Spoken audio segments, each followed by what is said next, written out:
حضور صلی اللہ علیہ وسلم کے ایک صحابی تھے، بیٹے رو رہے تھے۔ کسی نے پوچھا کیوں رو رہے ہیں؟ فرمایا اللہ کے خوف سے رونا آ رہا ہے۔ پوچھنے والے نے پوچھا کیا کبھی کوئی گناہ ہو چکا ہے، کوئی غلطی ہو چکی ہے؟ تو سامنے گندم کا دانہ پڑا تھا۔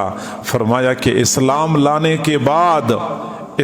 لانے کے بعد کبھی اس گندم کے دانے کے برابر بھی کوئی گناہ نہیں کیا ہے، لیکن پھر بھی اللہ کی بے نیازی سے مجھے ڈر لگتا ہے۔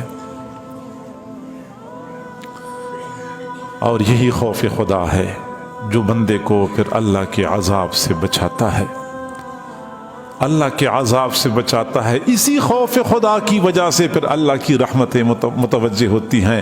مسند احمد بن حنبل کی روایت ہے، حضور صلی اللہ علیہ وسلم کی خدمت میں جبرائیل حاضر ہوئے تو دیکھا کہ حضور صلی اللہ علیہ وسلم کے پاس ایک صحابی بیٹھے تھے، رو رہے تھے۔ جبرائیل نے پوچھا اللہ کے نبی یہ کون ہے؟ یہ میرے صحابی ہیں جو اللہ کے خوف سے رو رہے ہیں۔ جبرائیل نے جواب دیا انا نزن اعمال بنی آدم کلھا الا البکا۔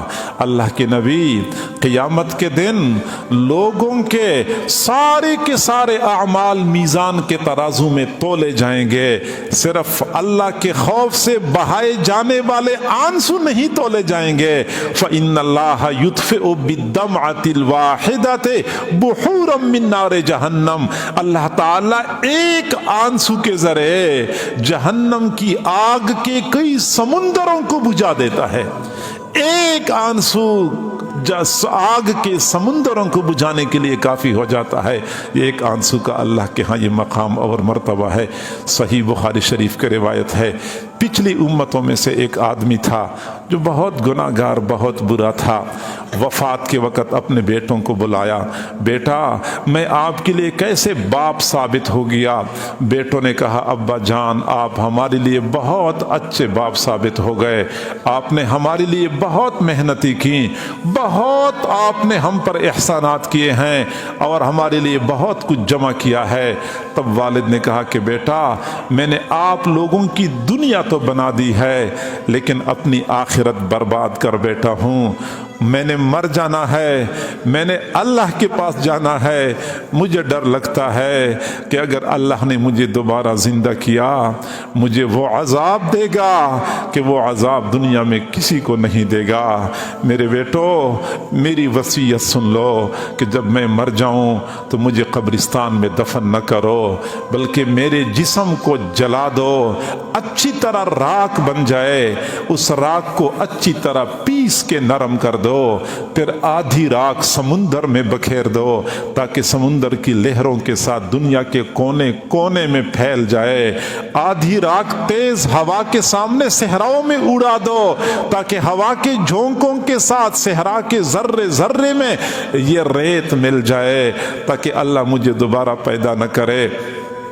جب وہ بندہ فوت ہو گیا بیٹوں نے اپنے والد کی وصیت کے مطابق عمل کیا اور راکھ بہا دی سمندروں میں، راکھ کو اڑا دیا ہواؤں کے سامنے۔ لیکن اللہ کے لیے کیا مشکل ہے، پانی کو حکم دیا راکھ اکٹھی کر دو، راکھ اکٹھی ہو گئی، ہوا کو حکم دیا راکھ اکٹھی کر دو، راکھ اکٹھی ہو گئی۔ پھر اللہ تعالیٰ نے فرمایا کہ قم کھڑا ہو جا، انسان کو حکم دیا کھڑا ہو جا، اسی راکھ سے بندہ فوراً کھڑا ہو گیا۔ فرمایا میرے بندے تو نے یہ وصیت کیوں کی تھی کہ مجھے جلا دو، مجھے دفنانا نہیں ہے؟ اس بندے نے کہا من خشیتک یا رب، اے رب تیرے خوف سے میں نے یہ وصیت کی تھی تاکہ مجھے آپ عذاب نہ دیں۔ اللہ رب العزت نے فرمایا کہ اچھا تیرے دل میں میرا خوف موجود تھا؟ جی ہاں خوف موجود تھا، اچھا پھر میں تیری مغفرت کا فیصلہ کر دیتا ہوں۔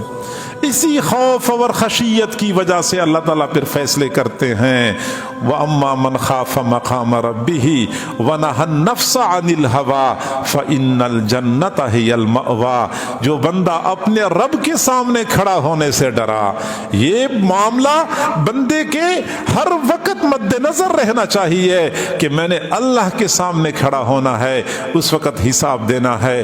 جو بندہ اللہ کے سامنے کھڑا ہونے سے ڈرا